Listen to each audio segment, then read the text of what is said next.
He's the nation's leading franchise consultant. No other than Mr. Adam Goldman. Welcome to Book 101, Mr. Adam. And can you please introduce more about yourself? Sure, Daniel, so happy to be here. So I started a journey in 2010 where I was not sure what to do with my career. I decided to invest in franchise business, right? And that journey was to actually start a master franchise in office cleaning in Houston, Texas. And that business went really well. I owned it for 8.5 years.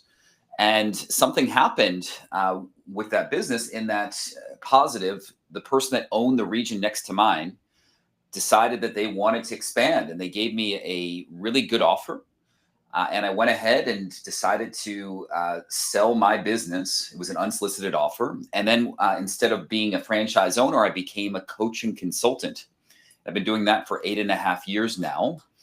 And what I do is I'm here to kind of take these different business opportunities and different franchise opportunities and connect them with potential investors, people that are thinking about entering the entrepreneurship world, but I liken this to actually riding a bike with training wheels, right? And so that's my role, a matchmaker, kind of like eHarmony or Match.com, but for franchisees and franchise businesses. Mr. Adam, thank you so much for sharing your knowledge to the world and, of course, your business itself. So let's talk about the E2 visa. What can you say about this? So, look, related to the E2 visa, what I can say is this, that people don't really realize that there's a misconception when it comes to immigrating to the United States. And the number one reason why people want to come to the United States is they want a better life for their kids. I have a lot of Canadians or people from throughout the world that are looking to potentially emigrate here to the United States, even with the current administration. And what I can tell you is that there are different ways to get in. In my humble opinion, the idea of an E2 visa, meaning going ahead and getting entrance to the United States through a franchise, which can be a lot less expensive than an EB-5, is kind of the best kept secret in immigration to the U.S. I've never had anyone not approved, and I think it's a great avenue to emigrate here and to start a really good business as well. Indeed, I totally agree with you, Mr. Adam. And how much capital is typically needed to qualify for an E2 visa through franchise ownership? So that's great. So as little as about $125,000, I've been able to get these things done. Are there specific industries that are more favorable or safer for E2 franchise investments? So look, when you go to a consulate, you need to actually have a specific business and plan in mind. So my candidates tend to gravitate towards not very glamorous service businesses that are non-brick and mortar. It's possible with other things, meaning like a fitness studio, but I found the best things with home service companies that are easy to start up. What should potential investors look for when evaluating E2 visa eligible franchise? Well, look, the number one thing is to make sure that the franchise that it really is E2 eligible. Not all franchises accept E2 candidates. The second question would be what their success rate is. Do they have experience in doing these? And third, I think most importantly, especially for those people that are from outside of the United States and Canada, ones that don't necessarily have as good command of the English language, how much process and system are you getting? Meaning, is this the kind of brand that could really work with you? Because it's a culture shock for someone even to come from Europe to the United States. Do you have a strong franchise brand with strong systems that can really support you as a franchisee? Let's talk the finding the right franchise, Mr. Adam. What are the biggest mistakes investors make when selecting franchise for their E2 visa application? I would say the number one mistake they make is actually picking a franchise that isn't even E2 friendly, right? That's the first one. The second one would be a situation where, how would I put it? That they might not necessarily have the capital available, right? Many people tend to think, oh, I can get this, or even, and number three, get this for $20,000. It's just not realistic. There isn't any franchise that's E2 friendly that's that rate. And third, I think most importantly is that when someone has decided that they want to come to the United States and they want an E2, they tend to underestimate how hard it is to actually create a business from scratch that is E2 friendly, that the consular will approve. So franchises are an amazing tool to get that visa. How important is franchise brand recognition for E2 approval and long-term success? Not that important at all, right? So I've had brands that have only had 5, 10, or 20 units open, that are emerging brands, which can be great, right? If it's the right franchisor, and they've been approved for E2s as well. So that's not an issue at all. Yes, indeed. It's not an issue, people. If you have the money, for sure, you can have it. How do factors like location, market saturation, and franchise fees affect the decision process? So what I would say is that the fact of market might affect what's available or what isn't. If you're in a very hot market like Dallas or Denver or Houston, right? Then you might need to be a little bit more selective about which franchise brands to invest in, because they get snatched up very quickly. The good news is that I work with brands that are pre-screened in 75 different industries. And so what that means is that I'll be able to have something that's really exciting and interesting, even from an E2 perspective, no matter where you're looking in the United States. Indeed, interesting visa, Mr. Adam. Are there support services or consultants who help match investors with the right E2 franchise? I am that guy, right? So I'm the one that Yes. picks the right franchise business that's E2 friendly. When it comes to an attorney, I do have referrals of people that are actual legal advisors about how to go ahead and navigate and shepherd through that process. Mr. Adam, let's talk about the success blueprint for franchise owners. What traits or habits do you see in the most successful E2 franchise owners? So that's a great question. And what I can tell you is that the number one indicator of success, and it's quite simple actually, in the franchising world, is whether or not someone's going to follow the model or not. Presuming we give the person the right franchise business, right? Are they going to go ahead and are they going to work a little bit harder? Are they going to be that silver bullet that is the predictor of success or not? Are they going to network inside of the franchise and talk to the right people? Are they going to listen to the people at the head office when they give them advice? These are kind of the most important factors in a success or not. One of the criteria, indeed. Mr. Adam, what role does ongoing training or franchisor support play in a franchisee success? A lot of support, a big factor in that, right? So that's really important, Daniel. And look, what I would say is this: when you're buying a franchise brand, you're buying two things. You're buying a brand name, and you're also buying a system, right? And so you're really not getting much value unless you're actually getting a system that you're using. Think McDonald's, right? When you're at McDonald's, you have amazing processes, or Chick-fil-A. I mean, it's almost like clockwork. And so that's what you're buying into, and you're looking for those processes to allow you to succeed and allow you to be profitable. Yes, indeed. So, do you think which is more profitable, building your brand or create do a franchise? Look, franchising is not for everyone, right? If you're the kind of person that doesn't like to have a blueprint to follow in order to succeed, then maybe franchising isn't right for you. But if you're the kind of person that sees the value in having the support, then I think it is the right fit for many people. It's the kind of thing that there are different types of entrepreneurs, Daniel. There are people that are really good at starting from scratch, but that's a different skill set. And in the book, The E Myth, uh, there's a situation where he talks about if you're starting at something on your own, by Gerber, is the author, you're just doing so many different things. You're wearing so many hats, and you're not really able to add value. But when you have the right franchise brand behind you, that can be a really, really good situation. Yes, indeed. E-Myth by Gerber is highly recommended. Can you share a real world success story of someone who used the E2 visa to achieve the American dream? Sure, sure. So, one of my favorite stories, right, is someone that came from the UK. For whatever reason, people from the UK love Florida.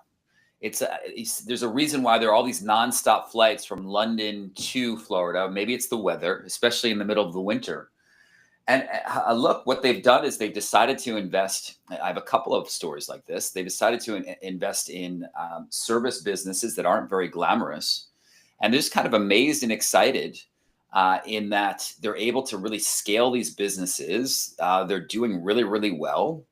And it's a situation where it's not only them, but their family as well has been able to have a better situation in school and here in the United States and about the future. And it's been just a really good move for them. Yes, it's suitable for them for sure. And let's talk about the immigration and residency insights. How does owning a franchise help someone transition into the US residency over time? So my understanding is that E2 isn't a direct path, right? But it's a situation where if you're here on an E2, there are all these other things that would allow you eventually. So, for instance, I hear that a spouse is able to get a green card through this. I'm not an attorney, right? So I don't know these particulars, but I hear that there are ways to gain citizenship in general by being in the United States, but E2 is not a direct path to citizenship. So, Mr. Adam, is it the E2 visa is the same with Mr. Donald Trump global visa? I'm glad you brought that up, and it actually is not the same at all. And the reason why it's not is you need $5 million to get a golden visa. This Mm. we're talking about $125,000, right? There's a big difference, and frankly, many of my candidates don't have $5 million to spend on something like this. So, what are the limitations or challenges E2 visa holders should be aware of regarding permanent residency? So what I would say is this: an E2 visa is renewable, and my understanding is it's every 2 years or so, right? So in order to get it renewed every couple of years, your business needs to be a going concern. And so if you're just going to, if your business isn't doing the way that you, as well as you expected, then you're in danger of it not being renewed. So that's the biggest pitfall, I would say. In order for it to be ongoing, the business needs to be a going concern. Mr. Adam, let's deep dive in choosing the right business. How does one conduct proper due diligence on a franchise from abroad? So, look, my role is I'm here to really narrow down and to make sure that we do a great job of investigations, right? So, for a first step with my candidates, even the ones that are from abroad, I go ahead and I give them a survey. And then we have a more in depth conversation by Zoom. And then after we have this conversation, I write a 2-page letter or model where I'm not even worried about brand, but more focused on characteristics of this ideal E2 visa. And then after we have this model, I go ahead and connect them with three great E2 friendly brands, and then they start investigations directly with my help. And so the way that we make sure, even if it's from abroad, that this is a great fit, is together we do validation. And that might be even visiting the United States ahead of time. I've had people from Pakistan visit existing franchisees and see what they think. And I mean, you can still do great investigations in really not a very long time, even if you're from abroad, and really be comfortable with the decision that you're making in quite a fast time frame. Mr. Adam, as the national leading franchise consultant, what are your short term and long term goals? So short-term goal, right? If we're looking at over the next couple of years, right? It's to frankly, it's non-business related, right? It's really related to my family. My family means the world to me, and I just want to be there and be a present dad and be there for them. My daughters are 13, 9, and 7. So it's a really critical time in their development. I just want to be there as a dad, and that's the short-term goal.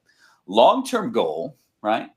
I again, I would say it is really family related. I think it's interesting to kind of look in a crystal ball and see what happens in 11 years from now when my youngest is actually at college outside of my house, and just kind of imagining what my life will be like in 11 years with her away, right? Things such as my health, how good that will be. Hopefully it'll be good, and do everything in my power to make that healthy.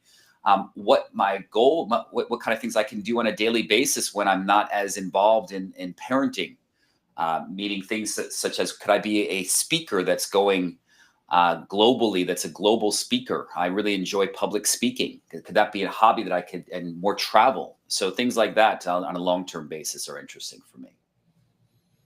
Mr. Adam, good luck to your goals and looking forward for more success. Thank you so And much. you're most welcome. And can you recommend a book regarding of what our topic today, or books that influence your journey? So look, for me, the one that I think is most interesting is the franchisee lifestyle, right? You can also see it behind me on that poster.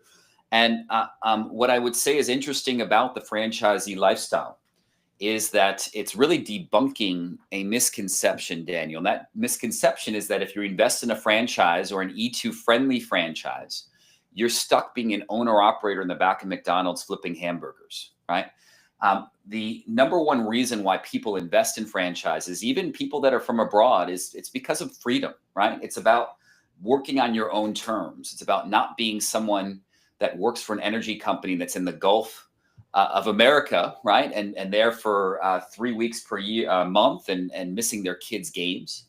It's also a situation where if you are a franchisee, you're able to really build something of your own as opposed to making someone else rich. And this has case studies that kind of talk about this idea of a lifestyle business.